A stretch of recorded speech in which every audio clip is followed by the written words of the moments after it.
Hello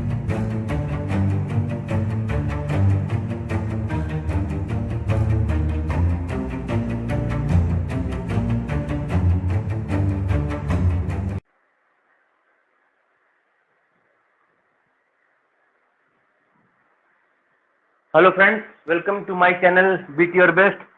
हम लोग आज पढ़ने जा रहे हैं पीसी 16, 21 और 12 तीनों में काम आने वाला सीपीडब्ल्यूए कोड। और सीपीडब्ल्यूए कोड हम लोग आज स्टार्ट कर रहे हैं, एक्चुअली मैं कहूँगा रीस्टार्ट कर रहे हैं, ठीक है ना।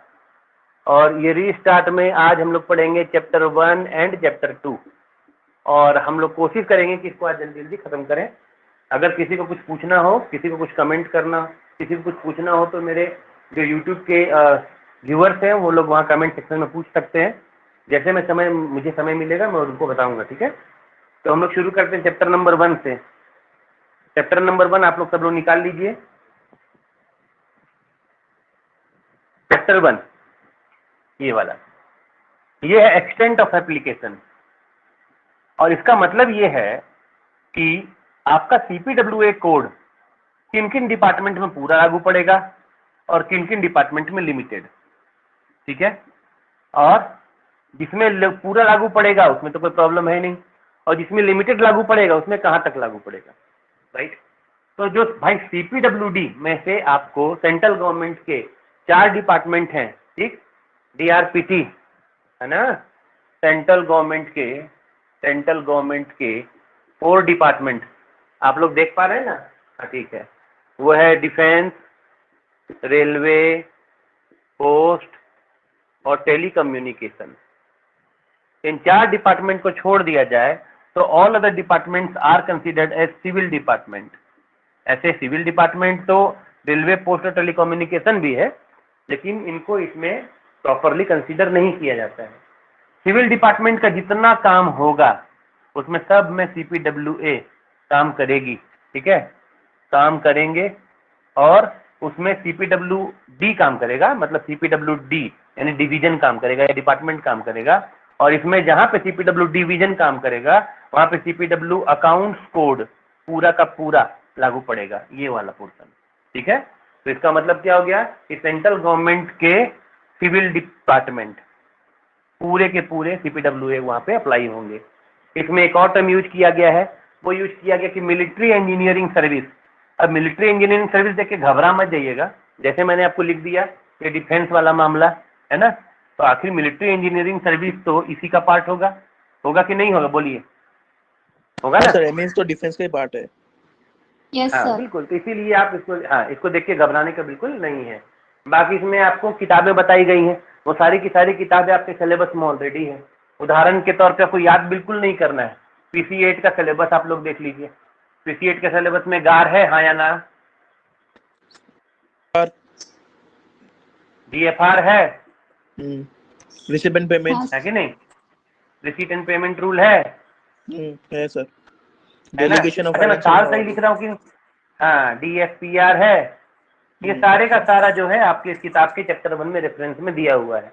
यानी कि सीपीडब्ल्यूए कोड जो है ऐसे तो उसके प्रोविजन सारे के सारे लागू पड़ेंगे ही, लेकिन इन सब रूल्स को भी वो रेफर करता जाएगा, ठीक है। इसकी वजह से आपको पीसी 8 बार बार देखने के लिए मिलेगा। तो जिन्होंने पीसी 8 पास कर लिया है या जो पीसी 8 की तैयारी कर रहे हैं उनको भी यहाँ पे कुछ ना कुछ मदद मिलती रहेगी, इसलिए इसमें कोई भी प्रॉब्लम नहीं है, आप लोग उसको देख सकते हैं बेशक। क्लियर?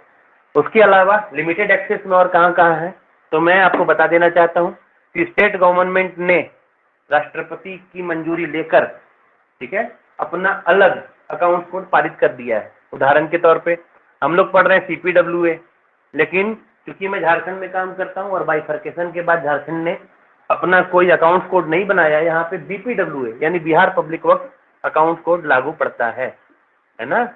अब आप कहेंगे कि ये बीपीडब्ल्यूए कोड लीगल है या नहीं? बिल्कुल लीगल है, राइट। दूसरी बात, अगर किसी ऐसी जगह पे सीपीडब्ल्यूए और बीपीडब्ल्यूए वर्सेस हो जाए, मतलब कि क्लैश हो जाए, तो कौन सा वाला लागू पड़ेगा? अब देखिए संविधान में ऐसा है कि लिखा हुआ है कि संसद में और विधानसभा में क्लैश हो जाए तो संसद लागू पड़ेगा, यानी केंद्र सरकार, है ना। अकाउंट कोड में ऐसा नहीं है। सीपीडब्ल्यू और बीपीडब्ल्यू में क्लैश हो जाए तो बीपीडब्ल्यू लागू पड़ेगा, क्योंकि इसको अकॉर्डिंगली मॉडिफाई किया गया है अपने लोकल रिक्वायरमेंट के अकॉर्डिंगली, है ना। तो इसका मतलब क्या हुआ कि सीपीडब्ल्यूए कोड और बीपीडब्ल्यूए कोड में ये जीतेगा, ये हारेगा। हाँ, कुछ ऐसे मामले जहां पे बीपीडब्ल्यूए कोड साइलेंट है, इसको क्या कहते हैं हम लोग? अच्छा, एक बात बताइए, आप लोग संविधान आप लोगों ने पढ़ रखा है ना, तो संविधान की 7th शेड्यूल में 3 तरह की सूची है ना? संघ सूची, यूनियन लिस्ट, स्टेट लिस्ट और कंकरेंट लिस्ट। आप लोगों ने देखा है ना?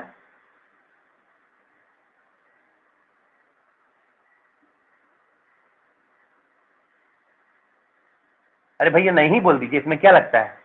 सर नहीं देखा है सर। नहीं देखा है, ठीक है। यूनियन लिस्ट का मतलब ऐसे राज्य, ऐसे विषय जो केंद्र सरकार जिन पे कानून बनाएगा, है ना। स्टेट लिस्ट का मतलब ऐसे विषय जिसमें स्टेट गवर्नमेंट कानून बनाएगी। कंकरेंट का मतलब होगा ऐसे विषय जिसमें केंद्र सरकार भी कानून बनाएगी और राज्य सरकार भी कानून बनाएगी। समझ गए? तो अब कहेंगे ऐसे कौन से मामले आते हैं? एजुकेशन देख लीजिए, आपको सेंट्रल गवर्नमेंट के भी स्कूल्स मिलेंगे और स्टेट गवर्नमेंट के भी। आप हॉस्पिटल्स देख लीजिए, स्टेट गवर्नमेंट के भी हॉस्पिटल मिलेंगे, सेंट्रल गवर्नमेंट के भी। ऐसे कई सारे मामले जो कंकरेंट लिस्ट में आते हैं। कुछ ऐसे मामले जो तीनों लिस्ट में नहीं आते हैं क्योंकि उनको बताया ही नहीं गया है, या जब ये लिस्ट बनाया गया था तब वो हमारे सामने आया ही नहीं। उदाहरण के तौर पे अगर आप ऐसे समझिए कि आपके साथ में कुछ साइबर क्राइम हो गया, तो जब ये लिस्ट बना था तब साइबर क्राइम एग्जिस्ट नहीं करता था। तो उन समय में जब तक साइबर क्राइम के लिए कोई कानून न बन गया हो, उसको रेसिड्यूअल सब्जेक्ट कहा जाता है, ठीक है। रेसिड्यूअल का मतलब कि जो ना तो यूनियन में है, ना तो स्टेट में है, ना तो कंकरेंट में है, जो कहीं नहीं है, मतलब संविधान इसके लिए साइलेंट है। उदाहरण के तौर पे अभी हमारे पास रोबोट्स नहीं आए हैं, पर मान लीजिए कि कल को रोबोट्स आ गए और रोबोट्स ने काफी तबाही मचानी शुरू कर दी, ठीक वैसे ही जैसे रजनीकांत के रोबोट वाली फिल्म में रजनीकांत ने मचाई थी। उस समय में कोई कानून नहीं है, ऐसी स्थिति में फैसला कौन लेगा? स्टेट लेगा कि यूनियन लेगा? तो इसमें यूनियन लेगा। रेसिड्यूअल सब्जेक्ट के लिए पावर किसके पास में है? यूनियन के पास में है ना। यहाँ भी रेसिड्यूअल सब्जेक्ट के लिए पावर किसके पास में है? सीपीडब्ल्यू के पास में। यानी ऐसा मामला जिसमें बीपीडब्ल्यू साइलेंट है, बीपीडब्ल्यू के पास में कोई पावर नहीं है या बीपीडब्ल्यू ने डिफाइन नहीं किया है, वहां पे बीपीडब्ल्यू का मतलब स्टेट पीडब्ल्यूडी की मैं बात कर रहा हूँ। अब कहेंगे कि बिहार में है तो बीपीडब्ल्यू है, गुजरात में है तो जीपीडब्ल्यू है, ठीक है, यूपी में तो यूपी पीडब्ल्यू है और वेस्ट बंगाल में तो WBPW है, बिल्कुल है। सभी जगहों पे अपने अपने अकाउंट कोड चलते हैं, है ना। तो जिन जिन जगहों पे राज्य सरकार के अपने अकाउंट कोड साइलेंट है, वहां पे सीपीडब्ल्यू लागू पड़ेगा। इसके अलावा इसमें ऐसा कुछ नहीं लिखा है जो आपको चैप्टर 1 में बताया जाए। एक लाइन और लिख दिया गया है, इसको लेकर के थोड़ा सा डाउट और डिबेट चलता है। क्या लिखा गया है वो मैं बताता हूँ आपको। लिखा ये गया है कि सीपीडब्ल्यूए से जो पावर ट्रांसफर होता है स्टेट पीडब्ल्यूए को, उसका जो प्रोसीजर है वो अकाउंट कोड वॉल्यूम 3 में लिखा गया है। ये लिखा हुआ है कहाँ पे? 1.1.3 में लिखा गया है। 1.1.3 में क्या लिखा गया, मैं पढ़ के सुनाता हूँ। With regard to matter dealt with in this code, the execution of CPWD interested to the agency of state government. ठीक है, सीपीडब्ल्यूडी स्टेट गवर्नमेंट में कहाँ तक घुस सकती है, इसके लिए जो प्रोसीजर दिया गया है, regulated subject to the direction content in the account code volume 3। तो अकाउंट कोड वॉल्यूम 3 आपके सिलेबस में है, हाँ या ना बताइए? हाँ सर है, फॉरेस्ट है ना? नहीं, केवल फॉरेस्ट नहीं है। मैंने अच्छा। आपको कहा है केवल फॉरेस्ट पढ़ने के लिए है, तो सब कुछ। आप ये मत समझ लीजिए खाली फॉरेस्ट है, समझ गए? है सब कुछ। तो जो आपको मैंने नहीं पढ़ने के लिए कहा है उसी में लिखा है, समझ गए, कि सीपीडब्ल्यू किस एक्सटेंट तक स्टेट गवर्नमेंट में घुस सकता है, समझ रहे हैं? अब आप कहेंगे कि उससे क्वेश्चन आते कि नहीं आते हैं? 4-5 क्वेश्चन आते हैं। इसके लिए 4-5 क्वेश्चन के लिए आपको पूरे का पूरा किताब मोटा पोथी पढ़ने की जरूरत नहीं है। अगर आपने सीपीडब्ल्यू बढ़िया से पढ़ रखा है तो आप उसमें से भी क्वेश्चन गेस कर देंगे और आपके सही हो जाएंगे। आपका अल्टीमेट गोल टॉप करना नहीं है, मैं बार बार कहता हूँ, राइट। तो इसके अलावा इसमें और कुछ नहीं है जो आपको बताया जाए। हाँ, इसमें से कुछ और बात है जो मैं आपको बता दूं कि गवर्नमेंट ने सीपीडब्ल्यूए के लिए अगर कोई स्पेशल ऑर्डर निकाल के रखा है तो वहां पर वो स्पेशल ऑर्डर के अकॉर्डिंग काम करता है। एकदम स्ट्रिक्ट नहीं है कि हम सीपीडब्ल्यूए हैं तो सीपीडब्ल्यू के अकॉर्डिंग ही काम करेंगे, ऐसा नहीं है। वो गवर्नमेंट की एजेंसी है, ये लिखा हुआ 1.1.2 में, ठीक है, कि स्पेशल ऑर्डर के तहत वो काम करता है। कौन? सीपीडब्ल्यूए। अब स्पेशल ऑर्डर में कुछ भी लिखा हो सकता है ना, इसके लिए आपको पैनिक होने की कोई जरूरत नहीं है। This is the end of the chapter 1। We have read the extent of application. It means this code, how will this code will be applied to the several departments and other state governments to what extent, ठीक है। तो यहाँ पे हम लोगों ने इसको देख लिया है। चैप्टर 2 हम लोग बताते हैं डिफिनेशन में। चलिए देखिए, मैं सच बताऊं आपको तो चैप्टर 2 मुझे पढ़ाने का मन बिल्कुल नहीं था।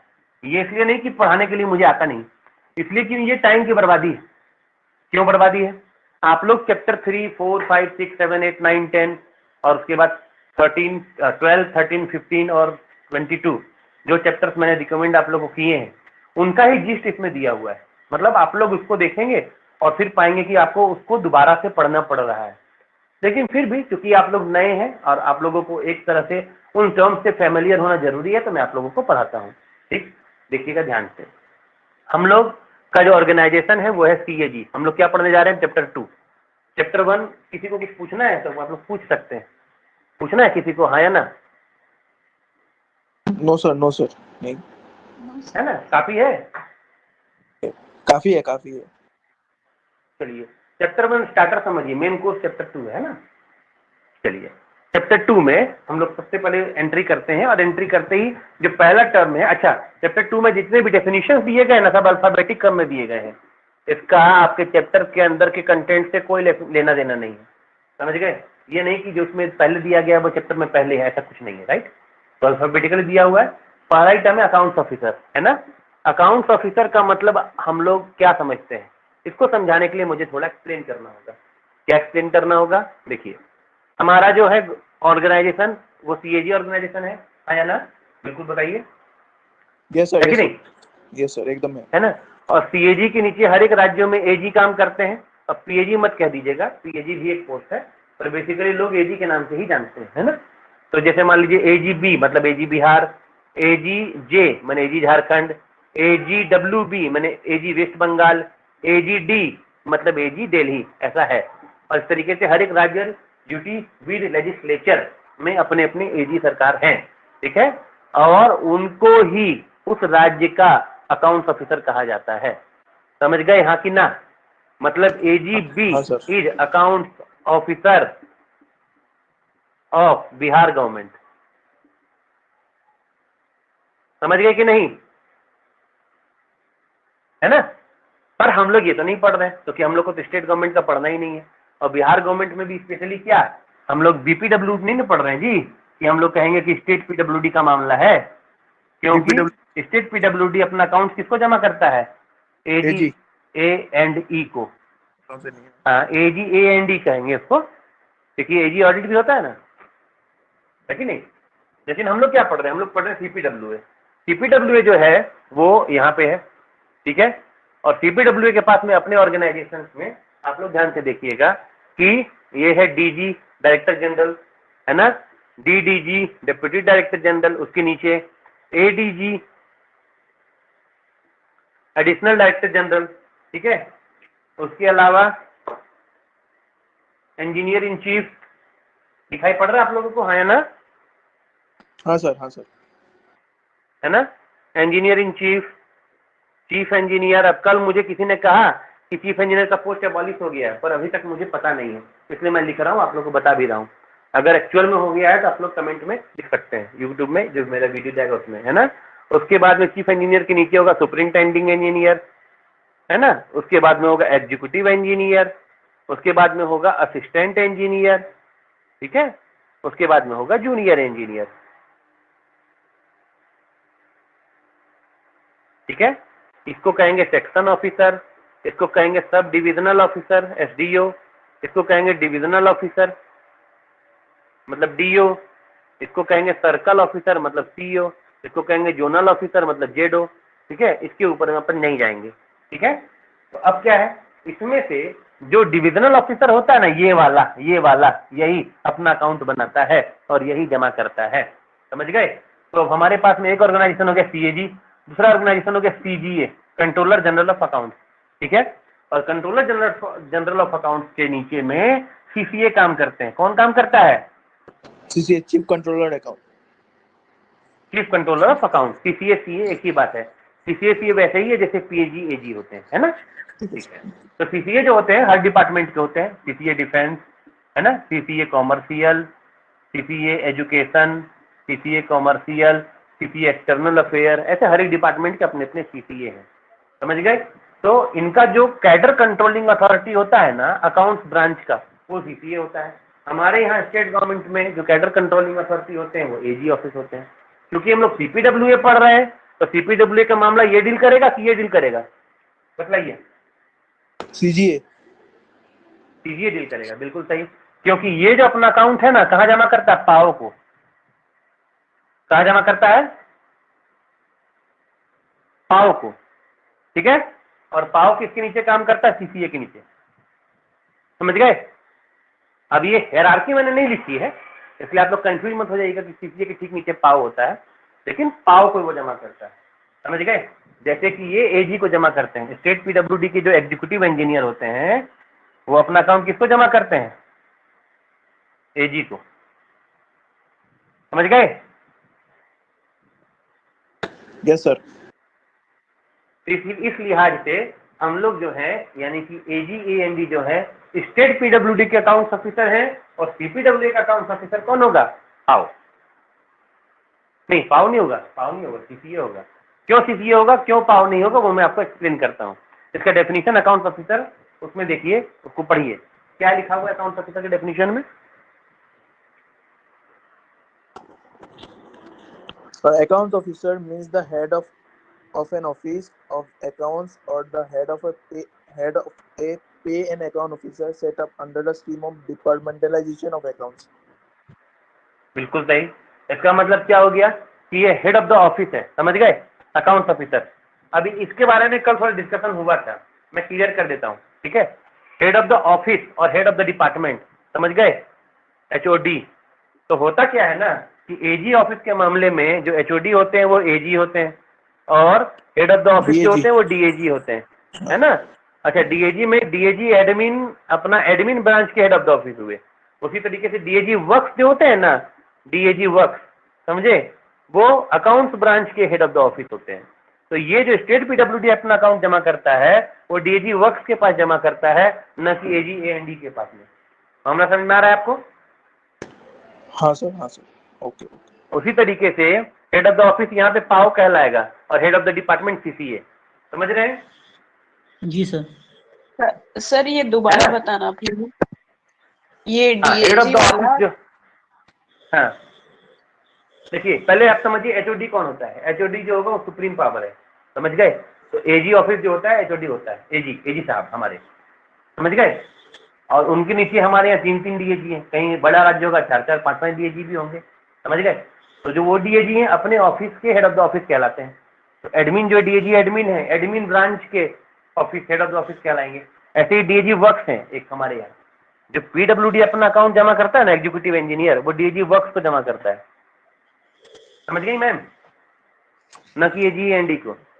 अच्छा, स्टेट का पीडब्ल्यूडी मतलब इंजीनियर हाँ। जो देता है वो वर्क्स को देगा, ठीक है। डीएजी वर्क्स को, डीएजी वर्क्स, हाँ, डीएजी वर्क्स को, हाँ हाँ, है ना।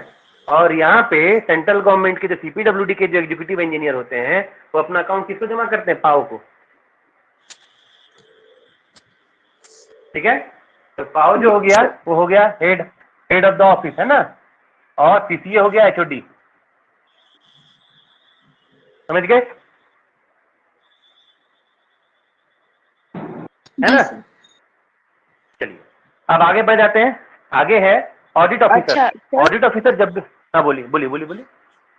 सर जैसे कोई किसी का पीडी ऑफिस है ना, तो उसमें भी अकाउंट ऑफिसर कौन होता है फिर। पीडी ऑफिस में आप किसी का अकाउंट थोड़ी देते हैं, सीपीडब्ल्यूडी का अकाउंट आप लेते थोड़ी है, वो तो अपना ऑडिट ऑफिस है। यही तो मैं बताने जा रहा हूँ उसमें। ये केवल एएनडी में लागू पड़ता है। एजीएएनडी कहाँ मैंने लिखा, ये देखिए, एजीएएनडी में, है ना। उसके बाद अगला टर्म पढ़िए, अगला टर्म है ऑडिट ऑफिसर, ठीक है। अकाउंट्स ऑफिसर होते हैं, एजीएएनडी का मतलब अकाउंट एंड एंटाइटलमेंट, ठीक है। तो अकाउंट्स का तो आपको मैंने बता दिया कि अकाउंट, अच्छा नहीं बताया, मैं बताता हूँ, रुकिए। आपने क्वेश्चन ठीक ठाक पूछा है, हालांकि वो अलग तरीके से है। मैं आपको बताता हूँ पहले एजीएएनडी का क्या मतलब है, ठीक है। उसके बाद में, अच्छा ये आपको कहाँ लागू पड़ेगा, एमएसओ वॉल्यूम 1 चैप्टर 8 में, देखिएगा ध्यान से। ये आपका AGA&E है ना। तो आपको ये समझना होगा कि ए फॉर व्हाट और E for what. A for accounts हो गया, है ना, और ई4 क्या हो गया, एंटाइटलमेंट। समझ रहे हैं, है ना। अब अकाउंट्स में स्टेट गवर्नमेंट का हमने पहले ही बता दिया है कि एजू का अपना अकाउंट कौन जमा करता है, स्टेट गवर्नमेंट। स्टेट गवर्नमेंट के पास में कितने तरह से अकाउंट्स आते हैं, माने हमारे पास आते हैं 3 तरह से, 3 जगह से अकाउंट्स आते हैं, रिसीव्ड फ्रॉम 3। एक आ गया पीडब्ल्यूडी ऑफिसेस, एक आ गया फॉरेस्ट, और जो पीडब्ल्यूडी और फॉरेस्ट नहीं है, उदाहरण के तौर पे पुलिस, जेल, कलेक्टर कचहरी, रेवेन्यू ऑफिस, रजिस्ट्री ऑफिस, जो भी एजुकेशन ऑफिस, हेल्थ मिनिस्ट्री, कोई भी डिपार्टमेंट का आप नाम ले लीजिए, उनका अकाउंट पीडब्ल्यूडी फॉरेस्ट से नहीं आता, उनका अकाउंट ट्रेजरी से आता है, हर एक का। तो हमारे पास में अकाउंट रेंडरिंग यूनिट कितने हैं, 3 है। समझ गए, है ना। हाँ सर, है ना। और एंटाइटलमेंट का मतलब क्या हुआ, एंटाइटलमेंट जो है फिर हमारे यहाँ 2 हिस्से में बटा हुआ है, एक बटा हुआ पेंशन में, ठीक है, और एक बटा हुआ जी में। जी का मामला आप लोग समझते हैं,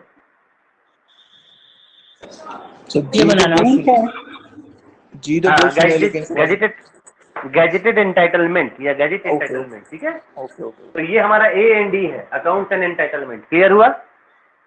यस सर यस सर। ये गजेटेड पूरे भारत में एंटाइटलमेंट में क्या होता है सर? जितने भी क्लास 1 ऑफिसर होते हैं उनका पे स्लिप बनता है मैम, और जब तक उनकी पे स्लिप नहीं बनती उनको तनख्वाह नहीं मिलती है। अच्छा। हालांकि उनको तनख्वाह की कोई जरूरत नहीं होती है, लेकिन फिर भी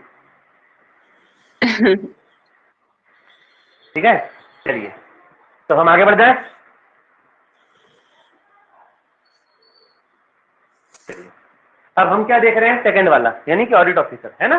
तो अब आपको पता ही है कि स्टेट अच्छा, आपने अपना सिलेबस तो देखा ही होगा, एसएस वाला सिलेबस सब लोगों ने देखा होगा, हाँ या ना बताइए।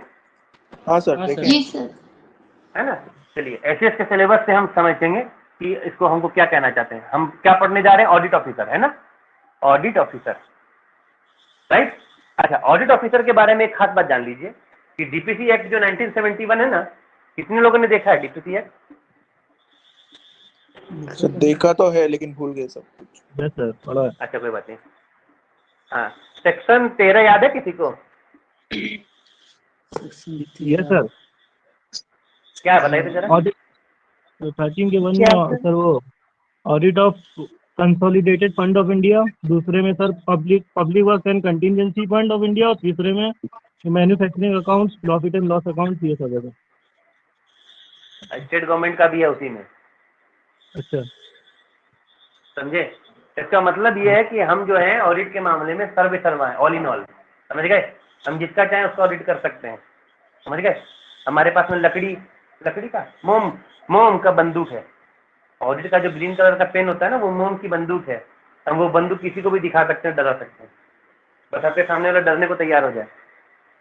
समझ गए। खैर, तो इसका मतलब है कि हम सबके ऑडिट ऑफिसर हैं गवर्नमेंट के। जे 1 रुपए का भी खर्चा, अच्छा इसमें एक क्वेश्चन या आर्ग्यूमेंट हुआ था, आर्टिकल 12 ऑफ कॉन्स्टिट्यूशन पता है? आर्टिकल 12 ऑफ कॉन्स्टिट्यूशन पता है क्या कहता है article 12 of constitution? Definition of state है क्या? किसने बताया? वाह रे वाह, I am quite proud. Exactly, समझे। डेफिनेशन ऑफ स्टेट, स्टेट का मतलब स्टेट गवर्नमेंट से बिल्कुल नहीं है। स्टेट जो एक पॉलिटिकल टर्म है, इसका मतलब होता है राज्य। राज्य का मतलब वो राज्य नहीं, राज्य का मतलब जिसके पास सत्ता हो, ताकत हो। समझ गए। तो केंद्र सरकार भी एक राज्य है और राज्य सरकार तो राज्य है ही, ठीक है। इसके अलावा इसमें क्वेश्चन हुआ एक बार, क्या हुआ कि म्युनिसिपल कॉर्पोरेशन ने किसी को मतलब अपना रोजगार छीन लिया था उनका। समझ गए। तो रोजगार छीन लिया, तो ये शायद बम्बई में हुआ था। अब मैं 100% श्योर नहीं हूँ, लेकिन एक मोटा मोटी कहानी बताता हूँ, आप लोग समझ जाएंगे। तो कहानी ऐसा है कि म्युनिसिपल कॉर्पोरेशन ने रोजी रोटी का अधिकार छीन लिया। तो वो सबके सब बम्बई वाले जो थे जिनका अधिकार छीना गया था, वो लोग हाईकोर्ट में चले गए। और हाईकोर्ट में जाने के बाद में वहाँ पे से वो हार गए केस कि हाँ भाई, म्युनिसिपल कॉर्पोरेशन को साफ सफाई कराने का अधिकार है। तो फिर वो सुप्रीम कोर्ट में गए, उसको शायद रेडी पटरी वालों का केस कहा जाता है। समझ गए। उसमें केस में ऐसा था कि सुप्रीम कोर्ट ने डिसीजन दिया कि एक आजीविका का अधिकार, right to livelihood under article 21 जो है वो आपका फंडामेंटल राइट है। और फंडामेंटल राइट है तो आर्टिकल 12 में लिखा है तो हुई स्टेट, और 13 में लिखा है कि जो स्टेट है वो आपके फंडामेंटल राइट को कम नहीं कर सकता है। तो म्युनिसिपल कॉर्पोरेशन ने कहा कि हम नहीं है, या कोई प्राइवेट कंपनी रही होगी ऐसा ही कि हम तो प्राइवेट कंपनी, हम तो नहीं है। आरटीआई के मामले में इस तरह का केस हुआ था, क्योंकि आरटीआई कहा गया कि गवर्नमेंट आरटीआई का जवाब देगी, तो कोई प्राइवेट कंपनी तो देगी नहीं, समझ गए। तो सुप्रीम कोर्ट ने ये डिसीजन दिया था कि जो भी पब्लिक का पैसा यूज करता है, गवर्नमेंट जिसको भी ग्रांट देती है, ग्रांटीनेट सुना है आप लोगों ने, हाँ है ना?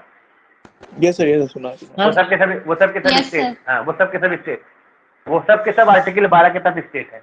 तो उसी तहत सेक्शन 13 ऑफ डीपीसी, समझ गए, जो भी गवर्नमेंट का पैसा यूज करती है, जितना एक्सटेंड तक यूज करती है, मान लीजिए कि एनजीओ है, राइट, एनजीओ दो तरीके से पैसे ले सकती है, पब्लिक से पैसे चंदा करके उठा सकती है और सरकार से पैसे ग्रांट ले सकती है। तो जो अगर सरकार से पैसा लिया है, मान लीजिए कि उसका साल का टर्नओवर अगर 1 लाख रुपए का है, समझ गए, और सरकार से उसने लिया केवल 30,000, समझ गए कि नहीं, तो हम ये 30,000 का ऑडिट कर सकते हैं, क्योंकि आपको सरकार से मिला है, आपने खर्च किया है कि नहीं किया है, कहाँ किया है, सही किया है कि गलत किया है, आप फिर अपने कंट्रीब्यूशन से पैसा जमा कीजिए, हमको उससे कोई लेना देना नहीं। मामला आपको समझ में आ रहा है कि हम ऑडिट किसका कर सकते हैं? किसी का भी, जिसने सरकार से 1 रुपया भी लिया है। तो म्यूनिसिपल कॉर्पोरेशन को राज्य सरकार और केंद्र सरकार से ग्रांट मिलती कि नहीं मिलती है? मिलती है कि नहीं? हाँ, अच्छा, लोन वाले का हम नहीं करते हैं अमूमन, हालांकि लोन वाला वही लिखा हुआ है, लेकिन एक तरह से आप मान सकते हैं कि अगर आपने किसी से लोन लिया है तो आप उसमें ब्याज चुकाते हैं ना, इस वजह से आपको उसमें बहुत हद तक उसमें एंट्री करने की जरूरत नहीं है। आप सिंपली ये मान सकते हैं कि इसने प्रॉपर टाइम पे ब्याज चुकाया है कि नहीं, फिर वो किसमें खर्च करता है, क्योंकि उसका लोन है। लोन में बहुत सारे टर्म्स एंड कंडीशन होते हैं, लोन को भी चेक कर लेते हैं हम लोग। ऑडिट ऑफिसर का मतलब है head of the office, mean the head of an office of audit. तो ऑफिस ऑफ ऑडिट हम ही लोग हैं। अच्छा, एक और बात, ऑडिट के लिए हमारे पास मेजर हेड है, कौन सा वाला है बताइए तो जरा, हमारा मेजर हेड कौन सा है? 2016 बिल्कुल सही, बिल्कुल सही, ठीक है, ये वाला याद रखिएगा, मरते दिन तक भूलिएगा नहीं, समझ गए। जो नहीं जानते हैं वो, जो जानते हैं वो तो जानते हैं, राइट। अब हम लोग आते हैं नेक्स्ट पे, एडमिट, हाँ बोलिए बोलिए मैम। सर ये गांव में होता है ना सरपंच, और इनको भी तो अलॉटमेंट होता है, इनका ऑडिट कौन करता है? बिल्कुल करता है, लोकल ऑडिट होता है, LED, local audit, local body. अच्छा, हाँ, अपन नहीं तो हम करते एफएस के सिलेबस से नहीं, हम बता रहे हैं आपको, देखिए हम लोग क्या एफएस का सिलेबस से कुछ जानना चाह रहे थे, राइट। तो एफएस का सिलेबस में हम लोग क्या क्या विंग देखते हैं, कौन से विंग है, समझ गए। तो पहला विंग है सिविल अकाउंट, ठीक है। सिविल अकाउंट्स में कौन से आते हैं? ये अकाउंट्स एंड एंटाइटलमेंट वाले आते कि नहीं आते? सर आते हैं ना, इनको छोड़ दिया जाए, है ना, तो बाकी सारे ऑडिट वाले हैं, सिविल ऑडिट, पोस्टल ऑडिट, ठीक है? Railway audit, commercial audit, commercial audit तो है ही सर, है ना, जो पीएसयू को पोस्टल, देखता है। हाँ, रेलवे, और कौन सा जरा बताइए तो। बस इतना ही देखे थे सर हम, और तो देखे नहीं। जब बात रेवेन्यू ऑडिट नहीं है, रेवेन्यू ऑडिट, हाँ हाँ, और एलईडी नहीं है, है सर। लोकल ऑडिट डिपार्टमेंट, और पीडी सेंट्रल नहीं है, हाँ हाँ, पीटी सेंट्रल सर डिफेंस, और भी है, डिफेंस ऑडिट भी तो है। सर देखिए इतने सारे ऑडिट हैं, समझे। इसका मतलब है कि ऑडिट ऑफिस कौन है? हम ही लोग, हमारे इतने सारे विंग हैं, समझ गए।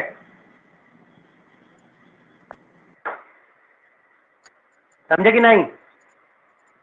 हाँ सर समझ गए। Yes sir. है ना। अच्छा सुनिए, एडमिनिस्ट्रेटिव अप्रूवल वाला भी हम नहीं बताएंगे, ठीक है। उसको बताने के पहले थोड़ी सी भूमिका बांधनी पड़ेगी। हम लोग आगे बढ़ जाते हैं। एडमिनिस्ट्रेटर कौन होता है? एडमिनिस्ट्रेटर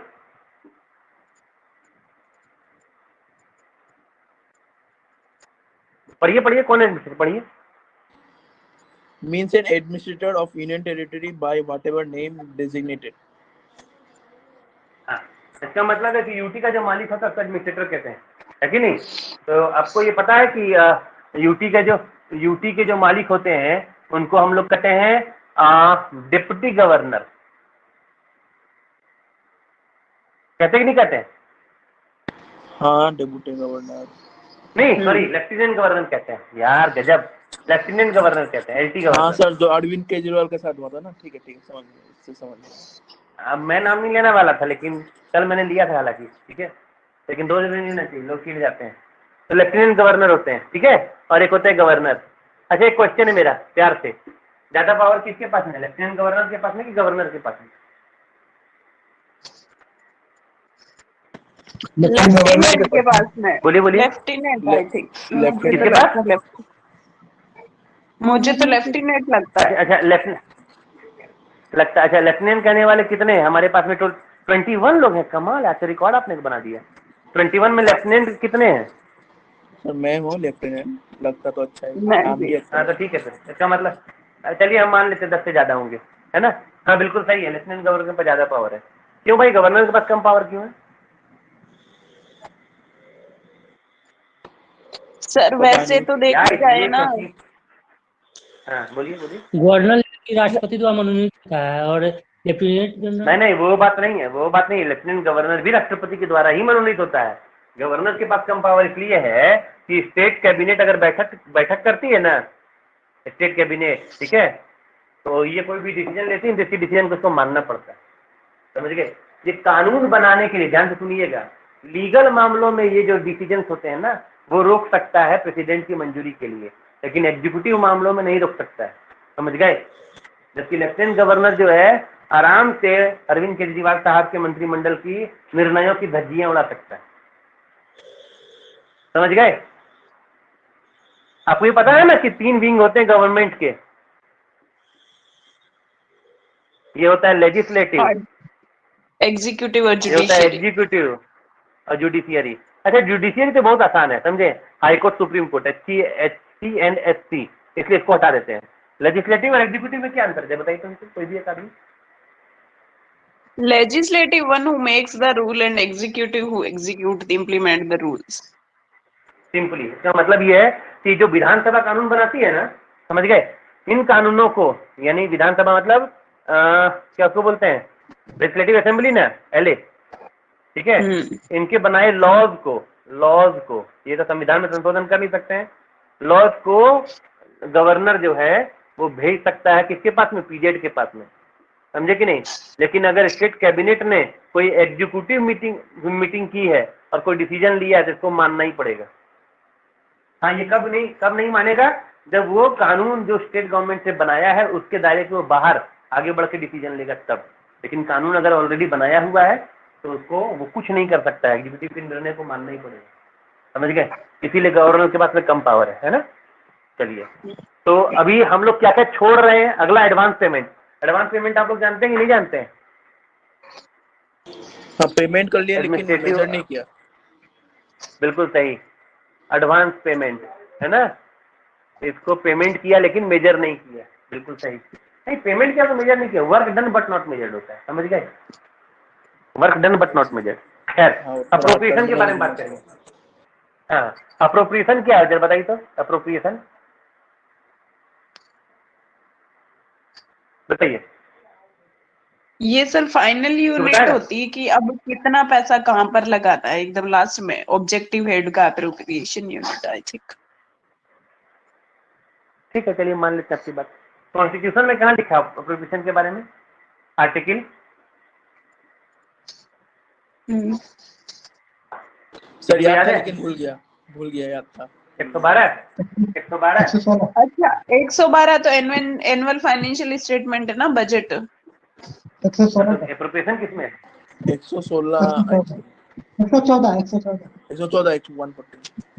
हाँ 14 हो सकता है, because 15 supplementary 16 vote on account है। हाँ 114 अप्रोप्रिएशन। ये देखिए मेरे पास में क्या है, दिखाई पड़ रहा है आप लोग को? Yes sir. ये कानून मंत्रालय के द्वारा है, विधि और न्याय मंत्रालय, समझ गए? एकदम ओरिजिनल किताब है संविधान की। इसमें एक तरफ जो है इंग्लिश में लिखा हुआ है और एक तरफ हिंदी में, समझ गए? तो इसी में लिखा है 114 में, बिल्कुल सही, आर्टिकल 114, ठीक है? और 114 में क्या लिखा हुआ है अप्रोप्रिएशन अकाउंट में? आप लोग ध्यान से देखिएगा, अप्रोप्रिएशन जो होता है ना वो किसी एक स्पेसिफिक का, ध्यान से देखिएगा, assignment of fund to meet specific expenditure. इसका मतलब क्या हुआ? फंड को असाइन किया गया है, फंड असाइन। अच्छा, फंड असाइन का मतलब क्या समझे? मैं एग्जांपल देता हूं आपको, ठीक है? मैंने आपको 1000 रुपए देकर के भेजा बाजार में, नहीं सॉरी ऐसे नहीं समझेंगे, 100 रुपए देकर के भेजा बाजार में, ठीक, कि जाओ सब्जी ले आओ, एक तो ये हो गया। और पत्नी ने आपको पैसे दिए और कहा कि 2 किलो आलू लाना, समझे? 1 किलो टमाटर लाना है, और उसमें से आपको पहले से पता है कि 20 रुपए किलो की सब्जी है, मतलब 20 रुपए किलो का आलू है, 30 का टमाटर है, तो वो जो पहले से तय कर दिया जाता है ना कि इतने रुपए लगेंगे, समझ गए, उसको कहते हैं assignment of fund, fund assigned, समझे, फॉर स्पेसिफिक एक्सपेंडिचर, समझ गए। इसका Yes, मतलब sir. क्या है कि इसमें रिसीट नहीं लिया जाता है, ओनली एक्सपेंडिचर, नो रिसीट, ठीक है, समझ गए। Which have to be taken in reduction of final charges, है ना। अच्छा, इसमें एक और मैं बात बताता हूँ, ध्यान से सुनिएगा कि आपका जो प्रोफेशन अकाउंट बनता है ना, एनुअल अकाउंट, समझ गए, वो एमएसएम एसडीओ में, एमएसएम एसडीओ जान रहे हैं ना आप लोग, है ना, नए लोग बताइए, आप लोग जान रहे हैं कि नहीं जान रहे हैं। ये है मेजर हेड, सब मेजर हेड, माइनर हेड, सब head, detail head, object head, है ना। और ये जो होता है 4 डिजिट का, 2 डिजिट, 3 डिजिट, 2 टोटल है 15 डिजिट, समझ गए ना। इसमें से आपका जो प्रिपरेशन अकाउंट बनता है ना, वो 15 डिजिट का बनता है, पूरे का पूरा, समझ गए। और फाइनेंस अकाउंट जो बनता है जिसमें रिसीट एंड पेमेंट दोनों होता है, तो केवल 9 डिजिट का बनता है, समझ गए। एफए जो बनता है वो केवल 9 डिजिट का, रिसीट एंड पेमेंट बोथ, है ना। और अप्रोप्रिएशन अकाउंट जो बनता है, अकाउंट की मैं बात कर रहा हूँ, अप्रोप्रिएशन अकाउंट जो बनता है पूरे के पूरे 15 डिजिट का बनता है, only expenditure, only disbursement, clear हुआ है ना। अच्छा, और सर फिनेंस ये 9 का ही क्यों बनता है, फिनेंस अकाउंट, ऐसा क्यों? क्योंकि रिसीट एंड पेमेंट दोनों है ना मैम, बहुत बड़ा हो जाए किताब अगर छोटा छोटा करने लग जाएंगे तो, ठीक है। और एक्चुअल में उसका ऐसा, सुनिए सुनिए, हाँ बोलिए बोलिए। स्टेटमेंट होती है तो उसमें उसमें भी कहा जाता है एक्सपेंडिचर, कितना मैम? जो 27 स्टेटमेंट है सर अपने एएनडी में, हाँ 21 बिल्कुल स्टेटमेंट। बिल्कुल बिल्कुल बिल्कुल, हाँ हाँ हाँ एकदम। उसमें से एक अपेंडिक्स 9 तो मैंने खुद ही बनाया हुआ है, फाइनेंस अकाउंट का अपेंडिक्स 9 मैंने खुद बनाया है, तो मुझे पता है कि हाँ बिल्कुल दिखाते हैं, समझ गए। चलिए, ये तो हुआ अप्रोप्रिएशन। रीअप्रोप्रिएशन क्या होता है सर बोलिए सर बोलिए। एक यूनिट का पैसा दूसरी में लगा देना, मतलब अगर काम में बच जाता है ऐसा कुछ, तो अप्रूवल के साथ ऐसे बिल्कुल ही नहीं सही, लगा सकते अपन। बिल्कुल सही। ये पॉइंट है 48, अप्रोप्रिएशन है पॉइंट नंबर 4 और रीअप्रोप्रिएशन पॉइंट नंबर 48, ये है पॉइंट नंबर 4, समझे, और 48 है रीअप्रोप्रिएशन। उसको जरा पढ़िए तो। ये है सर, अच्छा, बोलिए, पढ़िए पढ़िए। reappropriation means the transfer of funds from one primary unit of appropriation to another primary unit of appropriation. हाँ ठीक है, इसका मतलब क्या हुआ, रीअप्रोप्रिएशन की पहला है ट्रांसफर ऑफ फंड, ठीक है, मजेदार बात देखिएगा अभी आप लोग। और सेकंड वाला क्या है, primary unit of appropriation, PUA लिखता है ना, PUA 1 2 PUA 2, यही ना लिख रहा है, एक से दूसरे में जाना है कि नहीं। Yes sir. पर ये PUA है क्या, प्राइमरी यूनिट ऑफ अप्रोप्रिएशन क्या है, आप लोग बता सकेंगे। ये सर एक्चुअली क्या है ना, ऑब्जेक्ट हेड तक की हाँ। फाइनली ये पैसा, मान लो आपने कोई स्कीम है सेंट्रल गवर्नमेंट की एजुकेशन से रिलेटेड, तो एकदम फाइनल बॉटम तक ये पैसा कहाँ जाना है वो है आई थिंक। हाँ वो बात सही है, तो PUA इसका नाम क्यों पता है, पता ना, इसलिए मैं बताता हूँ आपको। ये हुआ MSM SDO हुआ ना, इसको हम लोग कुछ नाम दिया हम लोगों ने, इसको कहते हैं हम लोग फंक्शन, और ये आप लोग पढ़ेंगे चैप्टर नंबर 4 में या 3 में, जहां भी होगा देख लीजिएगा, ठीक है। इसको क्या कहेंगे, फंक्शन के बाद सब फंक्शन, इसको प्रोग्राम प्रोग्राम प्रोग्राम, इसको स्कीम स्कीम प्रोग्राम के नीचे क्या होगा, स्कीम, बिल्कुल सही। हाँ, इसको सब स्कीम, है ना। इसको डिटेल आपका अच्छा ठीक। ठीक है ना, इसको कहेंगे primary unit of appropriation, clear हुआ है ना। Yes sir. Yes sir. अच्छा, एक मस्त बात बताऊं, 1986 से पहले जो मेजर हेड हुआ करते थे वो 3 डिजिट के थे, 4 डिजिट के नहीं थे। समझ गए? हेलो? अच्छा हाँ सर। 1986 के तब बाद मेजर चेंज हेड हुआ। नहीं था। हाँ बोलिए बोलिए। सर 1986 के बाद चेंज हुआ होगा ना? हाँ सुनिए था ना, 1986 से पहले मेजर हेड था 3 डिजिट का, सब मेजर हेड था ही नहीं, माइनर हेड था दो डिजिट का। समझ गए? Okay okay okay. और देखिएगा ध्यान से, माइनर हेड था 2 डिजिट का, स्कीम हेड था 2 डिजिट का, और सब हेड था 2 डिजिट का, और ये था ही नहीं। समझ गए? सर हेलो हाँ बोलिए ना, हाँ बोलिए ना, बोलिए ना। सर डिटेल क्या बोलते हैं, सब डिटेल कौन सा होता है, मतलब डिटेल हेड कौन सा होता है, इसको बोलेंगे डिटेल वो मैं हेड। बताऊंगा मैम, वो मैं बताऊंगा। पहले ये मामला समझिए ना, 1986 से पहले क्या था। ठीक है, तो मैंने क्या बताया, मेजर हेड 3 की जगह 4 की जगह 3 था, है ना। माइनर हेड, सब मेजर हेड था ही नहीं, और माइनर हेड जो था वो 3 की जगह 2 था, और उसके नीचे 2 थे, और ये डिटेल हेड नहीं था, सॉरी ऑब्जेक्ट हेड। समझ गए? तो ये जो डिटेल हेड हुआ करता था ना मैडम, इसको कहा जाता था यूनिट ऑफ अप्रोप्रिएशन। क्या कहा जाता था? Unit of appropriation. समझ गए? और जब ऑब्जेक्ट हेड इंक्लूड किया गया तब उसको पीयूए कहा गया, प्राइमरी यूनिट ऑफ अप्रोप्रिएशन। अब समझ में आई बात? नहीं सर, लेकिन समझे? सर फिर इसमें क्या जरूरत पड़ी अपने को लाने की इसको sir, primary unit of appropriation और यूनिट ऑफ एप्रोप्रिएशन को? वो मैं बताता हूँ, ये बहुत अच्छी है। ये समझ में आया कि नहीं कि पहले क्या था? सर पहले समझ में आ गया, जो आप सब स्कीम डिटेल को बोल रहे हो, तो फिर आप इसको नहीं, ऑब्जेक्ट हेड है उसको डिटेल बोल रहे हो सर, ऐसे कैसे? नहीं, मैंने कहा ऑब्जेक्ट हेड था ही नहीं मैडम, मैं तो ये कह रहा हूँ। नहीं अब अभी तो जैसे यहाँ पे अब क्रॉस हो किया गया है। है। हाँ, तो ये था यूनिट ऑफ अप्रोप्रिएशन। सब हेड जो था, अच्छा हाँ, डिटेल हेड जो था वो था यूनिट ऑफ अप्रोप्रिएशन, और ये हो गया प्राइमरी, माने प्राइमरी वर्ड जुट गया। समझ गए? समझे कि नहीं? तो सर हाँ पहले सर। तो आपने क्या पूछा था? आपने क्या पूछा था? बढ़ाने की जरूरत क्या पड़ी, ये पूछा था ना? हाँ हाँ, कि क्या जरूरत पड़ी हमें लाने की, क्यों लाए हम? हाँ मैं बता रहा हूँ। देखिए, आपको मैं बता दूं कि ऊपर में जो 3 बनाए गए हैं, मेजर हेड, सब मेजर हेड, माइनर हेड, ठीक है, इसमें आप कोई भी तरह का चेंज नहीं कर सकते हैं। स्टेट गवर्नमेंट कोई भी चेंज नहीं कर सकती है।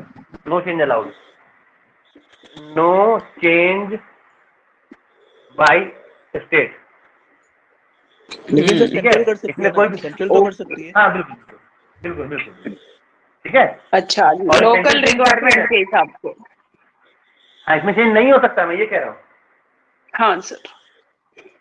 ठीक है, अच्छा आप लोगों ने list of major and minor head देखा है? यस सर, देखा है। उसके सबसे ऊपर में क्या दिखा रहा था? करेक्शन स्लिप अप टू, दिखा है कि नहीं? मतलब ध्यान से नहीं देखा है। नहीं देखा है? अभी दिखाता हूँ मैं। देखिए, करेक्शन स्लिप अप टू लिखा हुआ है, ध्यान से देखिएगा।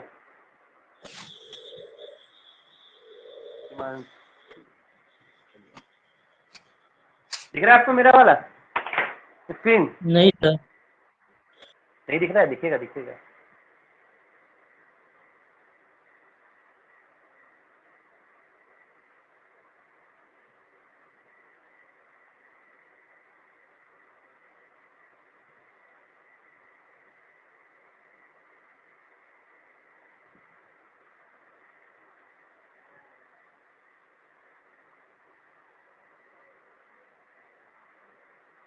ये वाला?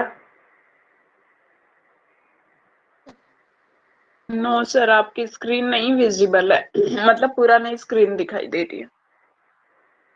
ये तो गड़बड़ है, एक मिनट रुकिएगा।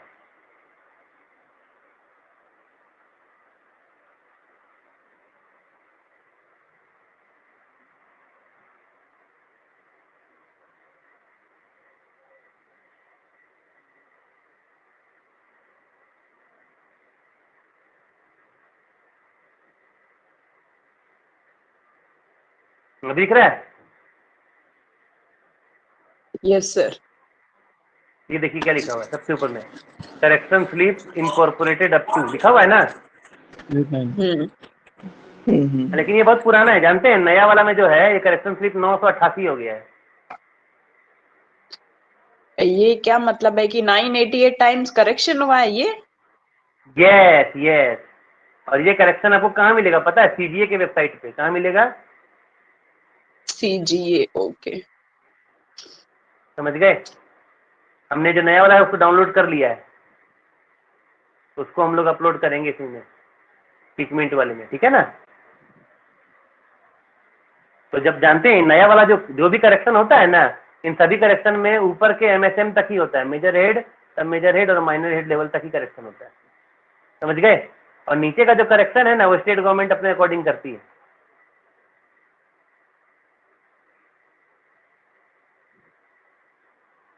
समझ गए कि नहीं? ठीक है, लेकिन स्टेट गवर्नमेंट किसकी परमिशन से करती है सर? जैसे एमएसएम में तो प्रेसिडेंट की मतलब परमिशन से होता है, स्टेट गवर्नमेंट में स्टेट गवर्नमेंट से एजी गवर्नर ना सर? गवर्नर की, हाँ गवर्नर की, ठीक है। और अप्रूवल के लिए मतलब लिखे इनिशिएट कौन करेगा? एजी एंड ही? ना एजी एंडी उसका बीच में मीडिएटर होता है, वो फाइनेंस डिपार्टमेंट करता है। अच्छा, फाइनेंस डिपार्टमेंट, ओके। अभी हाँ, तो अभी मैंने क्या बताया आपको कि यहाँ तक कोई चेंज अलाउड नहीं, बताया ना? अभी झारखंड सरकार ने क्या किया पता है? सुनिए, झारखंड सरकार ने क्या किया पता है? स्कीम 2 डिजिट, सब स्कीम 2 डिजिट, उसके बाद में एक और बढ़ाया, सब स्कीम,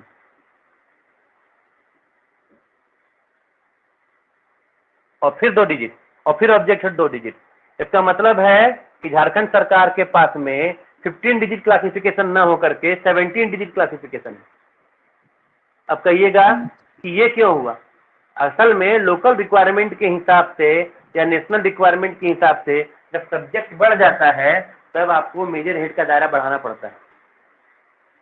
और सबसे इम्पोर्टेंट बात जो मैं आपको आज बता देना चाहता हूँ कि जो मेरे वीडियो देखेंगे उनको थोड़ा रिलैक्स हो जाएंगे वो, कि आप लोग बहुत लकी हैं कि और 3-4 साल इस सिलेबस में आप लोगों को ज्ञान देना है। समझ गए?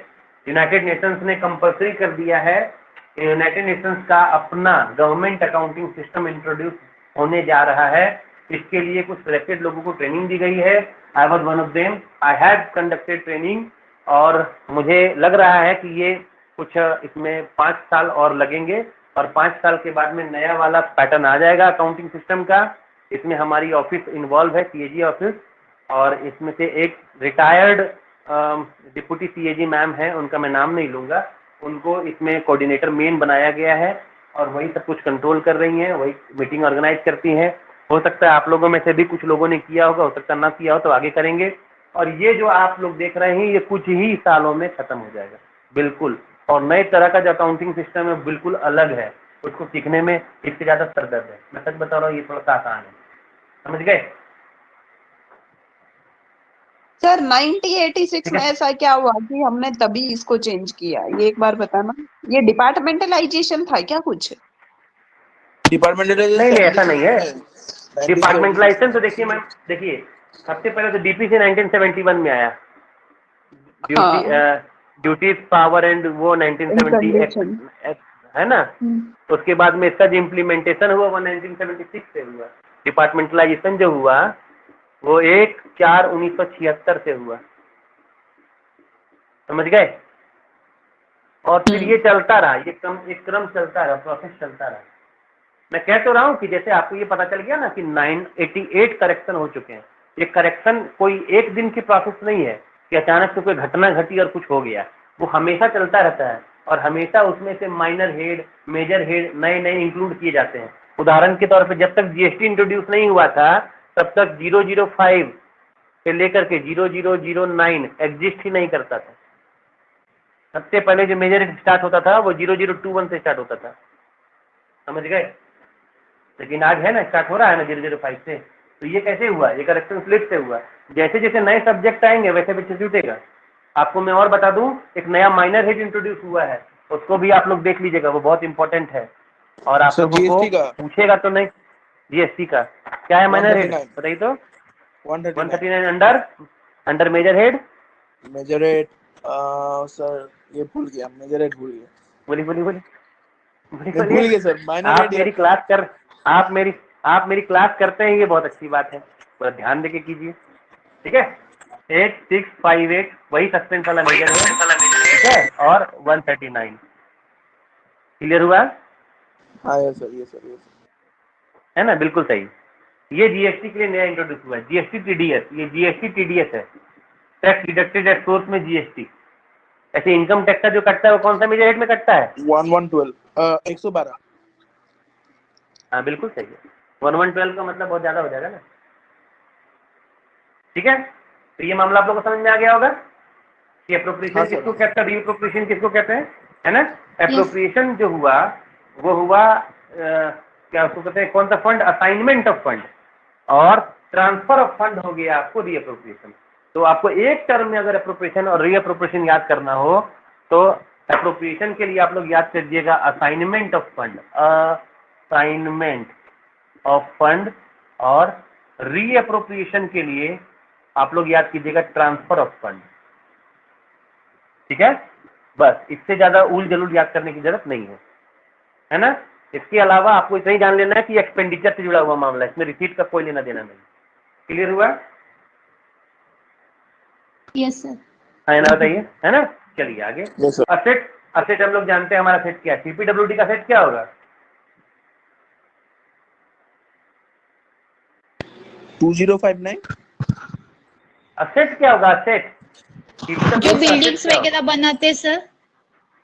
बिल्कुल बिल्कुल, वो बिल्डिंग ये सीपीडब्ल्यूडी अपने लिए बनाती है, अपने पास रखती है। जो बिल्डिंग सीपीडब्ल्यूडी के कंट्रोल में हो वो सीपीडब्ल्यूडी का असेट है। लायबिलिटी क्या होगा सीपीडब्ल्यूडी का? बोलिए बोलिए। वो जो किसी से वर्क करने के लिए अगर कुछ सर लेती है लोन बिल्कुल, वगैरह बिल्कुल, या जो भी पैसा नहीं नहीं वो नहीं नहीं नहीं नहीं नहीं नहीं नहीं, लायबिलिटी वो नहीं है। ठीक, कॉन्ट्रैक्टर से काम करवा लिया, अभी तक कॉन्ट्रैक्टर को पैसे नहीं दिए, उसको लायबिलिटी कहते हैं। समझ गए? Okay sir. Okay sir. मजदूरों से काम करवा लिया, उनको अभी तक पेमेंट नहीं किया, उसको लायबिलिटी कहते हैं। Okay okay okay. एक लाइन से समझिए ना, कोई भी लायबिलिटी 3 महीने से ज्यादा सीपीडब्ल्यूडी रख ही नहीं सकती है। इसका साफ मतलब है कि जो भी काम करवाए 3 महीने के अंदर पेमेंट करो उसको। समझ गए? Yes sir. Yes sir. है ना। अच्छा, अपना स्टॉक भी अपना सेट होगा ना, अपने पास में स्टॉक है, अपने पास में TNP tools and plant asset हुआ कि नहीं हुआ? हाँ सर, ये तो एसेट ही है, टूल्स एंड प्लांट। इसके अलावा एक और हुआ, एंटीसिपेटेड क्रेडिट भी। एंटीसिपेटेड क्रेडिट का मतलब ये हुआ कि हमको जो पैसा मिलने वाला है वो भी हमारा सेट हुआ कि नहीं। मान लीजिए कि हमने किसी का काम किया, अब याद कीजिए हमने कल आपको 2 डिपार्टमेंट बतलाए थे जिसका काम हम लोग बिना पैसा लिए भी कर सकते हैं, मतलब सीपीडब्ल्यूडी हम है, ठीक है। और सीपीडब्ल्यूडी जो है 8658-107 में 2 डिपार्टमेंट का काम कर सकती है। 107 क्या होता है जरा बताइए तो आपको। CSH cash settlement. हाँ, कौन से 2 डिपार्टमेंट का काम कर सकती कैबिनेट है? And defence. Defence and central secretariat. वही, बहुत सेंट्रल बढ़िया, सेक्रेटरी एंड डिफेंस। ठीक है। अब यहाँ से काम कर दिया और यहाँ से हमको पैसा मिलने वाला है, समझ गए। या फिर मान लीजिए कि कोई कॉन्ट्रैक्टर है जिसका हम पैसा नहीं, कोई भी कॉन्ट्रैक्टर जिसका हम पैसा काट के रख लेते हैं अपने पास में, या कुछ ऐसा जो हमको पैसा मिलेगा, जैसे कि आपने वो क्या उसको बोलते हैं, टेंडर फॉर्म बेचा, ज्यादा पेमेंट हाँ, कर बोलिए। दिया, ज्यादा पेमेंट कॉन्ट्रैक्टर को कर दिया, वहां से मिलना है पैसा, नहीं वो नहीं, भी तो वो नहीं हो। ठीक है, वो ठीक है, ठीक है, लेकिन वो आपका एसेट नहीं होगा। एसेट का मतलब है इंडिकेट ऑल आउटस्टैंडिंग और anticipated credit which have to be taken reduction of final charge. हम बिल्कुल कर सकते हैं, समझ गए। आपने एडवांस पेमेंट कर दिया, वापस आपका एसेट हो गया, सेक्योर्ड एडवांस आपका एसेट हो गया, मोबिलाइजेशन एडवांस एसेट हो गया। वो एंटिसिपेटेड क्रेडिट है ना, कि आपको रिडक्शन ऑफ चार्ज के तौर पे ले सकते हैं, बिल्कुल ले सकते हैं, नहीं ले सकते हैं। नहीं समझ में आया? अरे भैया आपने पैसा एडवांस दिया है, अभी तक काम हुआ नहीं है। देखिए आपको मैं साफ साफ बता दूं, ठीक है, काम हो गया, पेमेंट नहीं किया है, एक हो गया लायबिलिटी। काम नहीं हुआ है और आपने पेमेंट कर दिया है, तो आपका एसेट हुआ कि नहीं? वो तो एक सर्विस के तरफ से हो गया कि अभी काम करना बाकी है। देखिए मैं आपको सिंपल बता दूं, तीनों एडवांस आपके जो भी आपने एडवांस पड़े हैं सब आपके एसेट है, क्योंकि आपका वो एंटीसिपेटेड क्रेडिट है या तो रिडक्शन ऑफ चार्जेज है, समझ गए। आपका 2 भी है। आपका एसेट में जो दिया 2 वर्ड, वो क्या दिया है? पहला एंटीसिपेटेड क्रेडिट, है ना, और दूसरा क्या दिया टर्म? Reduction of charges. इसको आप लोग याद मत कीजिएगा, सिंपल तरीका बता दूं, जो भी आपने एडवांस पेमेंट किया है, ऑल एडवांस मेड, ठीक है, टू कॉन्ट्रैक्टर आर असेट। क्यों? इसका मतलब सर, क्या हम यूं कह सकते हैं कि CPWA CSS का जब भी काम करता है तो ये पहले ही कर देता है, तो उसको पैसे मिलेंगे बाद में, काम तो पहले ही कर दिया, तो वो एंटीसिपेटेड है, दैट इज आर असेट, है ना? और क्या सर हम इसको यूं भी कह सकते हैं कि CSS अपना डेबिट अकाउंट इसलिए हो सकता है क्योंकि अपन ने ऑलरेडी एक्सपेंडिचर कर दिया है, इसलिए ये डेबिट अकाउंट है ना? मतलब ये पैसे हमें न भी दे तो भी हम करते हैं, है ना? बिल्कुल बिल्कुल बिल्कुल बिल्कुल सही, ठीक है ना? चलिए आज हम लोग इसको यहीं एंड करते हैं। थैंक यू फॉर वॉचिंग मी। कल हम लोग इसको कंटिन्यू करेंगे। 2 टर्म्स हमने छोड़ रखे हैं, एडमिनिस्ट्रेटिव अप्रूवल और एडवांस पेमेंट। हम लोग इसको किसी दूसरे टर्म के साथ में क्लब करेंगे, इसलिए हमने इसको छोड़ रखा है। तो जब इसकी बारी आएगी हम लोग क्लब करेंगे, एक साथ में हम लोग इसको कंटिन्यू कर लेंगे, ठीक है? तो हम लोग आज क्लोज करें सर। वेडनेसडे को है ना सर? हाँ, वेडनेसडे तो हो जाएगा, आप लोग टेंशन मत लीजिए, ठीक है? आराम से आपके एग्जाम से पहले कंप्लीट हो जाएगा। Okay, bye and good night. Okay sir, good night. हाँ, एक और बात, आप लोग थोड़ा सा, मैं ये ट्राई करता हूँ, जैसे मतलब कोशिश करूंगा आप लोगों को कि थोड़ा मैं पहले ले लूँ। अगर मैं पहले नहीं लूंगा ना तो 1 घंटे की क्लास पॉसिबल नहीं होगी, मुझे 1.25 घंटे कम से कम लेना पड़ेगा। तो आप लोग थोड़ा सा एडजस्ट कीजिएगा इसको हिसाब से देखिए, ठीक है? हाँ, पहले सर थोड़ा पहले प्रायर रख लें, है ना? कोशिश करेंगे मैम, कोशिश करेंगे। हाँ, ठीक है? अगर हो सके तो सर। Okay sir, okay. ठीक है, ओके, बाय, गुड नाइट।